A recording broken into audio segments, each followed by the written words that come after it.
Friends, ఈరోజు మనం చాలా టేస్టీగా హెల్తీగా ఉండే మెంటెన్ కూర పప్పు ఎలా చేయాలో చూద్దాం.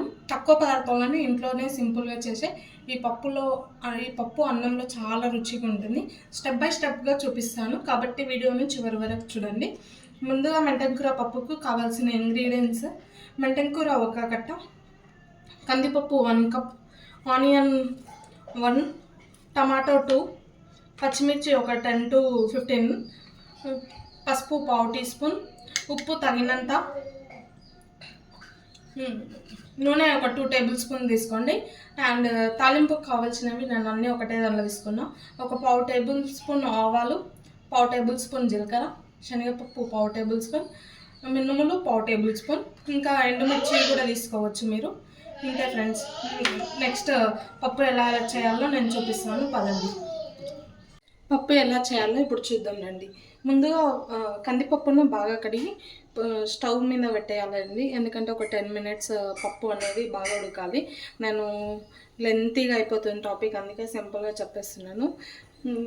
పప్పు కడిగాక పొయ్యి మీద పెట్టేసి ఇప్పుడు ఒక 10 to 12 పచ్చిమిర్చి తీసుకున్నాం కదా. పప్పు కాస్త వాటర్ వేడయ్యాక దానిలోనే పచ్చిమిర్చి, ఆనియన్ కూడా వేసుకోండి. ఇప్పుడు అదే దానిలో టమాటా కూడా వేసుకోండి, ఎందుకంటే ఇవి కూడా ఉడకాలి కదా మనకు. అంత లోపల మీరు మెంటెన్ కూర కడిగి పెట్టుకోండి. చూశారు కదా ఫ్రెండ్స్, కందిపప్పు వేసాను, పచ్చిమిర్చి వేసాను, టమాటో, ఆనియన్ వేసాను. ఇవి ఉడికి పొంగాక అప్పుడు మనం మెంటెన్ కూర వేసుకోవాలి. లాస్ట్లో పసుపు వేసుకోవాలి, ఎందుకంటే పసుపు వేస్తే ఉడకదు కాబట్టి పసుపు లాస్ట్లో వేయండి. ఇప్పుడు మనం వెల్లుల్లి రెబ్బలు కూడా వేద్దాం. వేయండి, పొట్టు తీసి వేసుకోండి. చూసారా ఫ్రెండ్స్, పప్పు ఉడకడం స్టార్ట్ అయ్యింది. ఇప్పుడు మనం మెంటెన్ కూర కూడా వేసుకోవాలి. చూడండి ఫ్రెండ్స్, పొంగడం స్టార్ట్ అవుతుంది. ఇప్పుడు మనం మెంటెన్ కూర బాగా కడిగి వేసుకోండి, ఎందుకంటే ఆకుకూర కదా మట్టి ఉంటుంది, అందుకే కడిగి వేసుకోండి. 2-3 times బాగా వాష్ చేయండి, మట్టి అనేది అప్పుడు పోతుంది. ఇప్పుడు ఆకుకూర కొంచెం మెత్తగా అయ్యాక అప్పుడు మనం పసుపు వేసుకోవాలి. అంతవరకు పసుపు ఏమి వేయను. చూడండి, మీకు పప్పు ఉడికిందా లేదా తెలుస్తుంది. ఇప్పుడే ఉడకడం స్టార్ట్ అయ్యింది. ఇంకా కొంచెం ఒక 10 minutes ఉడికితే పప్పు ఉడికిపోతుంది. ఆకుకూర కూడా చూడండి లైట్గా కలర్ చేంజ్ అయ్యింది. ఇప్పుడు మనం 1 టేబుల్ స్పూన్ పసుపు వేసుకోవాలి. పసుపు ఎక్కువ వేయకండి, ఎందుకంటే పప్పు కదా కొంచెం స్మెల్ వెరైటీ వస్తుంది. తగినంత వేసుకోండి.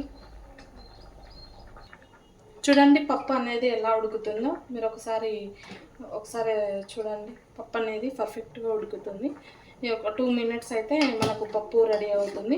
ఇప్పుడు ఒక వాటర్ ఉంచేసి ఒకటి అది రుబ్బేది తీసుకొని పప్పు అనేది మెత్తగా రుబ్బుకున్న తర్వాత మనం తాలింపు వేసుకోవచ్చు. ఒక 2 minutes అయితే పప్పు అనేది. చూడండి ఫ్రెండ్స్, పప్పు రుబ్బుకునేటప్పుడే మనం ఉప్పు తగినంత వేసుకొని బాగా రుబ్బుకోండి. ఇప్పుడు తాలింపు ఎలా వేసుకున్నామో చూద్దాం రండి.